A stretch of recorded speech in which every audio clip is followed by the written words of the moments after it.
Lep pozdrav v tokratnem Nepremičninku. Tokrat bomo govorili o posebnostih pri sestavi prodajne pogodbe. Ne bom pametoval jaz, ampak bo o tem govorila naša Polona, ki vrsto let dela v notarski pisarni, je tudi nepremičninska posrednica in ve, kaj govori, ima veliko znanja. Polona, če pravzaprav začnemo začetek, kaj se zgodi, če ima recimo prodajalec pri sestavi pogodbe, kaj je pomembno, vpisano hipoteko? Ja, Andrej, glej, če ima vpisano hipoteko na nepremičnini, mora najprej pred podpisom prodajne pogodbe pridobiti pri tej banki upnici, iz katere ima vpisano hipoteko, izjavo o nameri o izbrisu te hipoteke in pa stanje dolga.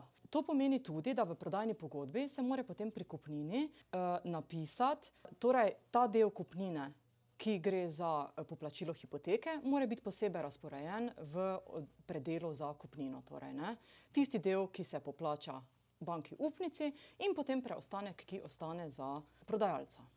Kaj se zgodi, ko govorimo, da je predmet prodaje parcela in seveda potrebujemo lokacijsko informacijo? Iz lokacijske informacije izvemo namensko rabo zemljišča.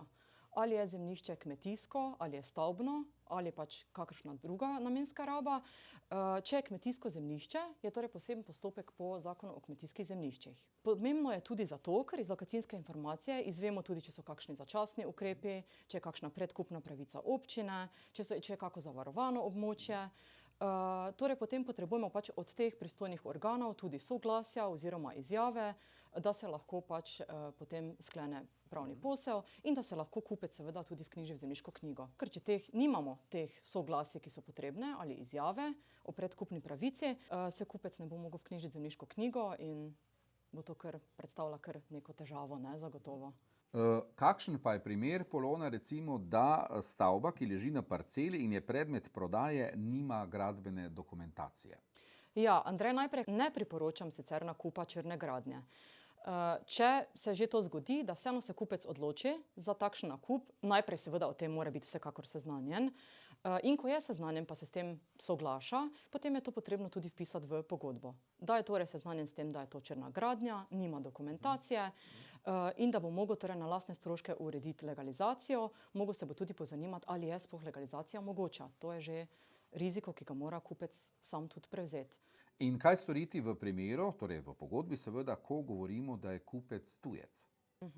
Najprej, kaj je potrebno pomisliti, je to, da moramo zanj pridobiti EMŠO in pa slovensko davčno številko. To je prva zadeva. Druga pa je zdaj tudi še ta, če morda ta kupec prihaja iz držav, kjer je potrebna odločba o ugotovitvi vzajemnosti. To lahko najdemo na spletni strani Ministrstva za pravosodje, katere države spadajo. Pomeni, da moramo še tudi tole odločbo, pozitivno pravnomočno odločbo pridobiti strani Ministrstva za pravosodje. Se pravi, če mogoče generaliziramo, kakšne so bistvene sestavine vsake prodajne pogodbe nepremičnine? Bistvene sestavine so podatki prodajalca, podatki kupca, podatki o nepremičnini, torej ID znak, znesek kupnine, na kak način se bo kupnina poravnala, izročitev nepremičnine in seveda tudi zemljiškoknjižno dovolilo. Ne pozabimo pa tudi še opremo, je tudi dobro navesti v pogodbi. Torej vse, kar ostane v nepremičnini za prodajo. Tako, to je bil tokratni Nepremičninko, seveda tudi do naslednjič. Nasvidenje, Galea Nepremičnine.